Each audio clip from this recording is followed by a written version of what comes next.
It's a pleasure, sir. Thank you. From the 10th chapter of Luke.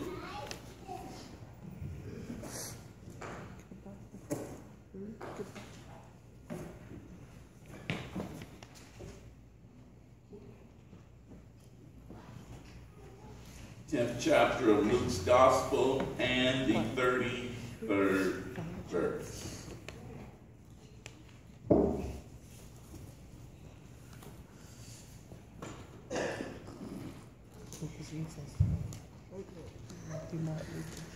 Tenth chapter of Luke's Gospel and the 33rd verse. It says, "But a Samaritan on his journey came up to him. When he saw the man, he had compassion." But a Samaritan on his journey came up to him, and when he saw the man, he had compassion. Tomorrow is the national holiday celebrating Dr. Martin Luther King's birthday. More than just a civil rights leader, Dr. King was truly a prophet, and I believe the greatest prophet this country has produced. A couple of weeks ago, I had a conversation with Dr. T. Anthony Spearman, who is the state president of the NAACP. And we were discussing some of Dr. King's thoughts leading up to this year's celebration of his birth. And it was from my conversation with Dr. Spearman that I thought back to Dr. King's words in the speech that is known to us as "I've been to the mountaintop." Now I say it's the speech known as because originally the speech did not have a title. In fact, it was never supposed to have been given. That morning, Dr. King was in Atlanta preparing to fly to Memphis. And the airline knew that Dr. King would be flying that morning, so they had guards around the plane all night. Yet, when Dr. King was about to board, a bomb threat was called. And even with security, they still had to search the plane again. That made Dr. King late getting to Memphis. When he arrived, Andrew Young says that Dr. King was running a fever of over 100. And he had no intentions of going to the church that night, being tired, having a fever. He intended to rest, so he sent Ralph Abernathy to the church to give the speech that night. But when Abernathy walked in, there was such an uproar from the crowd because Dr. King was not there that they had to call back to the Lorraine Hotel to have Dr. King to come. So he had not prepared a speech for that night. And the speech that we know was totally extemporaneous. Oh, wow.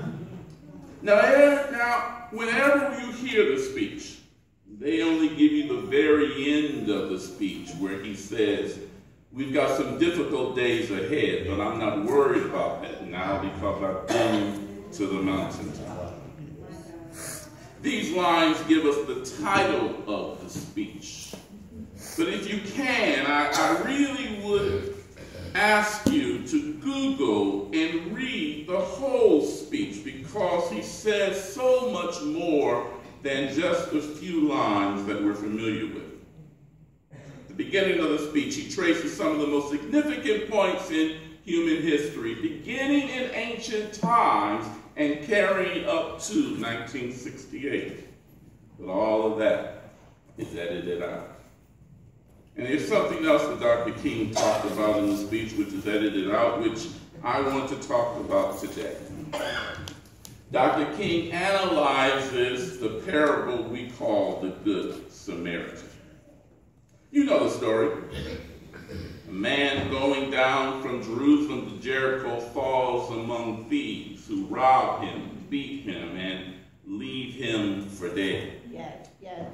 Now, it's not very far from Jerusalem to Jericho, maybe about 20 miles, but it's a very steep drop.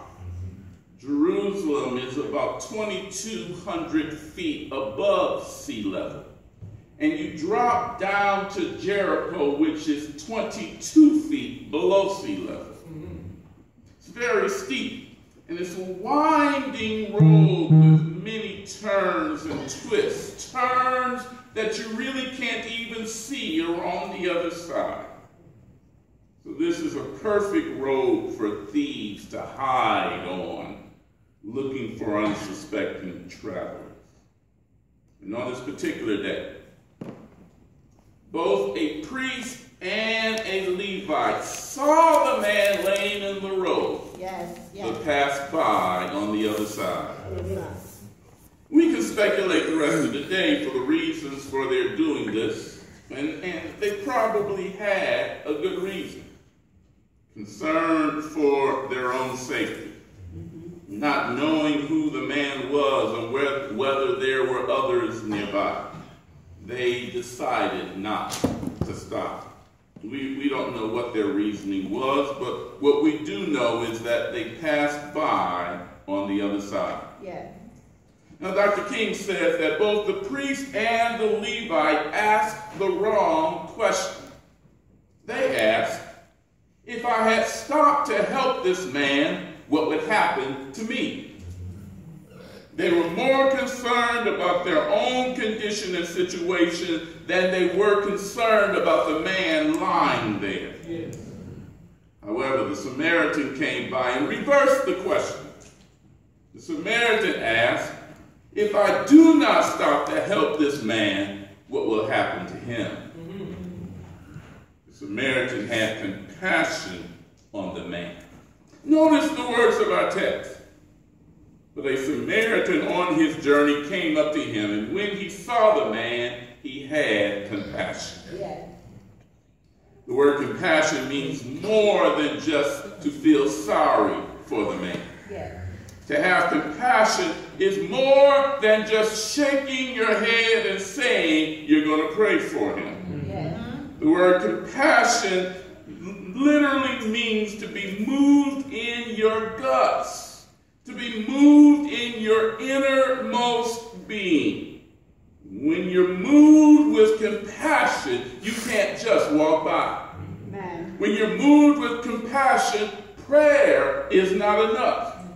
And please don't send your thoughts and prayers. Those are useless. When you're moved with compassion, you have to help in some way.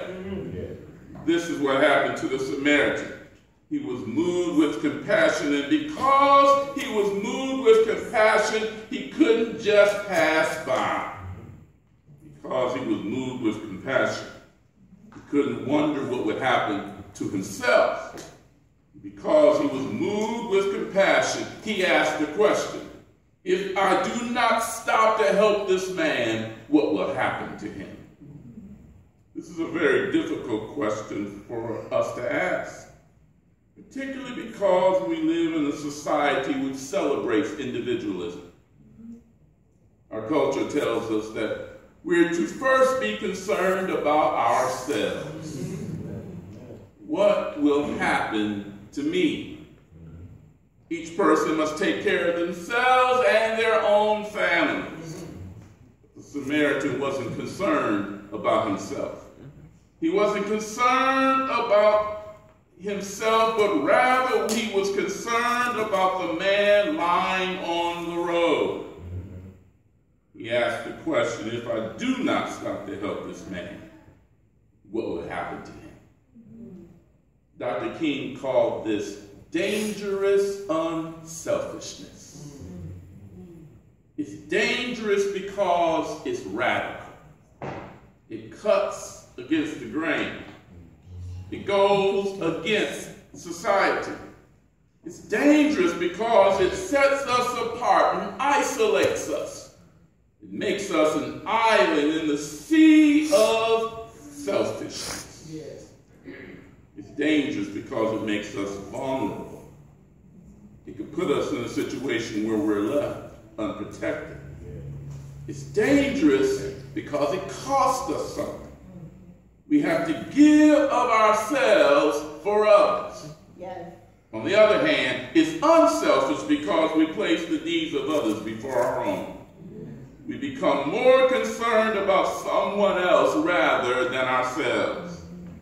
In a world and in a society that's committed and governed by a philosophy of individualism, dangerous unselfishness places the needs of others before our own.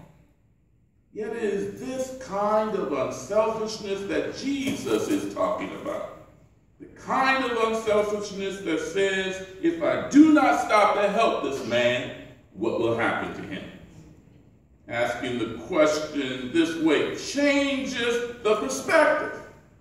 It's no longer about me, but about those who may need help or assistance. It's no longer about my needs, but the needs of others. Asking the question in this way changes the perspective from ourselves and our own selfishness and turns our attention to the needs of others. Asking the question in this way not only work in our personal lives, but what if we ask this question in our social and political debates? Asking the question in this way places a whole different emphasis on the issues. Just think, what would happen if our society acted or operated from a position of dangerous unselfishness? What if, during our health care debate, we would have asked, if I do not provide universal coverage, what will happen to those who do not have health care? Here in North Carolina, we should ask, what will happen to all the people in rural communities who, because of a lack of health care and funding, are losing their rural hospitals? Instead of debating voter ID, we should ask, what is happening to those who, because of changes in voting laws and gerrymandering, are being disenfranchised from the political process? You cannot help but notice what's taking place just across the street from us. 2 houses are being built or have been built that are priced higher than any of us can afford. But it's not just across the street. If you go back down Sedgefield, there are a couple of more houses there. It's all over the city. There are houses being built all around this community. A couple of weeks ago, the district observed Spiritual Emphasis Week at Kyle's Temple, and honestly, that had been the first time that I'd been to Kyle's. And driving down the street, I noticed new houses being built. Gentrification is rapidly taking place in Durham. But who is asking the question, what is happening to those who can't afford housing in Durham? Where will they live? During the debate last year concerning tax cuts, the Republicans wanted to give permanent tax cuts to wealthy persons and corporations because they said it would spur investment and get the economy growing at a rate of 3 or even 4%. They said that that type of growth would pay for the tax cuts. But Dr. King would have something to say about this issue. As early as the mid-50s, Dr. King decried what he called the misuse of capitalism.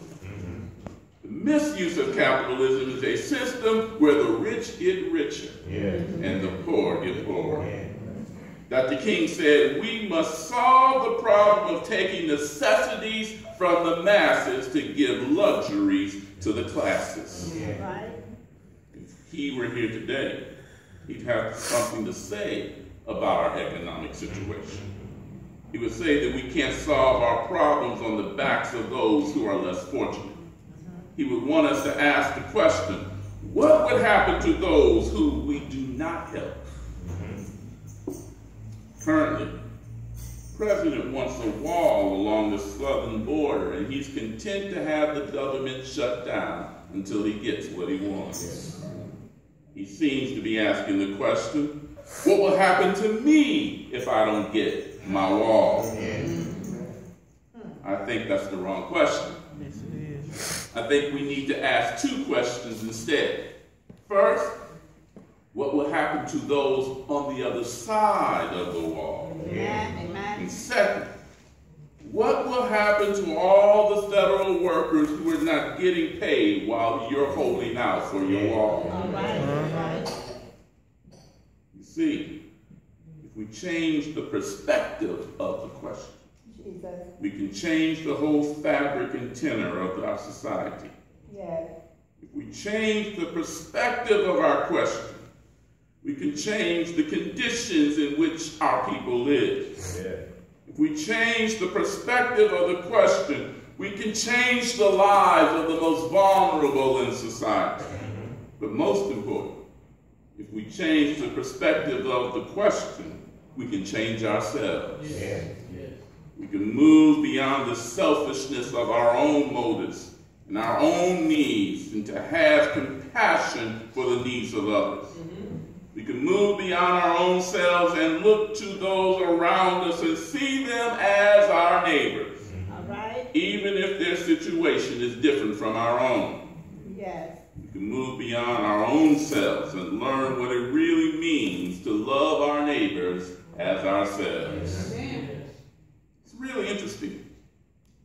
Jesus used a Samaritan to change the perspective of the legal expert. Remember, Jews hated Samaritans. Remember, Jews would cross the Jordan River at Jericho, then walk through Moab and Syria and come up to the Galilee and cross back over. They turned a day-and-a-half journey to a 3-day journey just to keep from going through Samaria. And in John 4, when Jesus met the woman at the well, we remember she asked the question of why he was talking to her, for she said, Jews have no dealings with Samaritans. Right. So it's interesting that Jesus would use a Samaritan to change the perspective of this legal expert. Yet, because he did, we can learn how to change our own perspectives and to truly love our neighbors. This Samaritan didn't care who the man lying there on the road was. He didn't care whether or not he was a fellow Samaritan or whether he was a Jew. He didn't ask about the man's political affiliation or the man's condition or societal status. Not knowing the situation or whether this was a setup or not, he didn't even have concerns for his own safety. The Samaritan was moved with compassion, and because he was moved with compassion, he asked just one question. If I do not stop to help this man, what will happen to him? Because the Samaritan dared to ask that dangerous question, he changed the life of the man lying there on the road. Instead of the man just lying there, being exposed to the elements and to others who may see him as easy prey and further attack him. Instead of the man lying there and possibly not recovering from his injuries and dying, for in verse 30 it says he was left half dead. The Samaritan went over to him and bandaged his wounds, poured olive oil and wine on him. Then the Samaritan put him on his own donkey and brought him to an inn and took care of him. And when the Samaritan had to leave, he gave the innkeeper some money and told the innkeeper to take care of the man until he returned. This is dangerous unselfishness. It's both dangerous and radical because it causes you to look beyond your own needs and to be concerned about the needs of others. And even though Dr. King called it dangerous, it's exactly the type of love that Jesus expects us to have. When the legal expert asked Jesus, "Who is my neighbor?" wanting to justify who he chose to show love to, Jesus used this story of a Samaritan and said to the legal expert, "Now you go and do the same." Jesus told the legal expert that he should have the same compassion and unselfishness that the Samaritan had. we should have that same kind of unselfishness and compassion as well. This is what Dr. King called dangerous unselfishness. Dangerous unselfishness causes you to ask this question: if I do not stop to help this man, what will happen to him? And we can even ask the question more generically: if I do not stop to help, what will happen? This is the question we need to learn to ask in our own lives. Not what would happen to me, but rather like the Samaritan. If I do not stop to help, what will happen to them? I'm glad our missionaries asked that question. If we do not put a blessing box outside the church, what will happen to those in need? Because our missionaries asked that dangerous question, people in the community are also asking that question and are helping us to keep the box filled. I'm glad the trustees asked, if we don't install a lift hill, how will our seniors fully use this church? And I'm glad I have a church that has a generous spirit and does what it can to help those who are in need. Amen. This is what it means to be unselfish. To be concerned about the needs for others. This is what Jesus calls us to be. Like the Samaritan, and ask the question, if I do not stop to help, what will happen to this person? We are to be concerned about the needs of others more than the needs of ourselves. Amen. And when we do that, we fulfill the command to love our neighbors as ourselves. Amen.